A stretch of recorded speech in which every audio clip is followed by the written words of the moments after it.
Okay, class, we're going to be going over our key to our lab, which is also a review to prepare for our test over the law of conservation. So, we talked about this is a vinegar and a baking soda lab. We have vinegar and baking soda. We're simply just adding them together and watching them react, but we're doing it in an open and a closed system. We've listed out the components of the reaction in word form here, and we have them written in chemical formula here, and they're labeled reactants and products for you. Now, you need to know that on your own. On your test, that will not be done for you, but it's here so you understand that you should understand that what the reactants are and what the products are in any reaction. We also labeled the states of matter for these in class, and we use that using chemistry kind of labels. So we use parentheses. A parentheses and an L is a liquid. So our vinegar is a liquid, and so is our H2O in the products. A parentheses and an S is a solid. So the baking soda, NaHCO3 or sodium bicarbonate, was a solid. And then a parentheses and a G is a gas. So CO2, which was formed in the reaction, and those bubbles you saw was labeled as a gas. And then we talked about an aqueous chemical compound, which means that it is dissolved in water. And so that sodium acetate is actually dissolved in the H2O left over after the reaction. And so we used AQ as aqueous. We also counted atoms, and so using those formulas, we're able to identify the number of atoms for each element, one, and then find the total number of atoms to justify using a chemical reaction that matter is conserved. And we know that matter is anything that has mass, so we use this to help us understand that if matter is conserved, then mass should be conserved. And then it brings us to our question of which system does the best job of showing us that matter is conserved, even though we know it is no matter what. So we calculated that. We found that there was 1 sodium on the reactant side and on the product side, 5 hydrogen, 3 carbon, and 5 oxygen. There were 14 total atoms on the reactants and 14 total atoms on the products. And that's how it should be. So mathematically, we just simply wrote 14 equals 14. There's no greater than, there's no less than. The atoms are the same. Matter is conserved. And there's a note here that just talks about that. But this is what we use as a justification for why we should expect mass to also be conserved. So in our experiment, we had a hypothesis, and basically we have 2 systems, an open system and a closed system.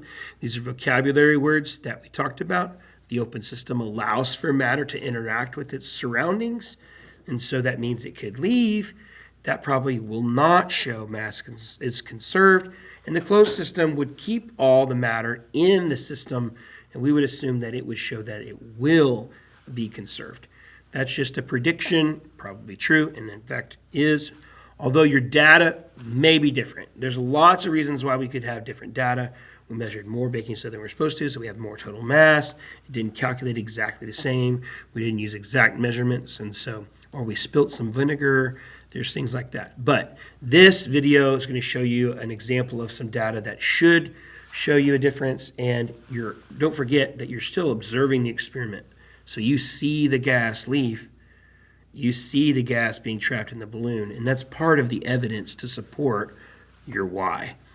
All right, so for the open system, we had an initial mass of 116.25 grams for the vinegar and the jar, 5 grams for the baking soda.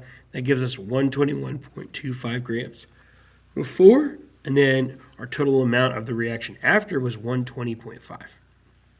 So big questions. How did your final products compare to your initial products?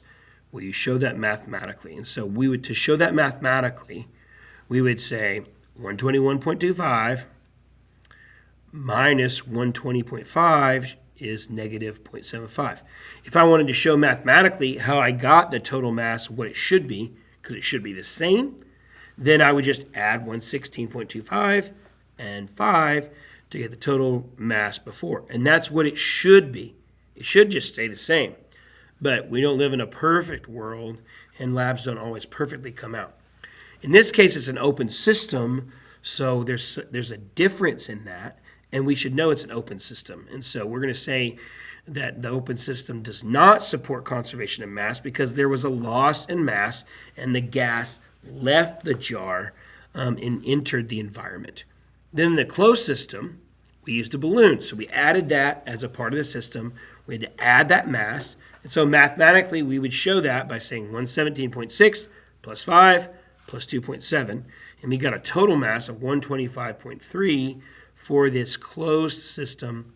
We did the experiment, and our final mass was 125.1, so a difference of 0.2 grams. We lost 0.2 grams. That's about, that's less than 1/3 of the loss in the previous experiment. So there is a massive difference, significant difference in the mass change. So with the small difference in mass, the gas trapped in the balloon that I observed or you observed, we could say that the law of conservation is best supported by a closed system, right? And so the open system loses mass to the surroundings. The closed system contains the mass in the balloon. That's the example. And so you need to be able to explain this or how you would do this if you had a different reaction, and that's important for us moving forward.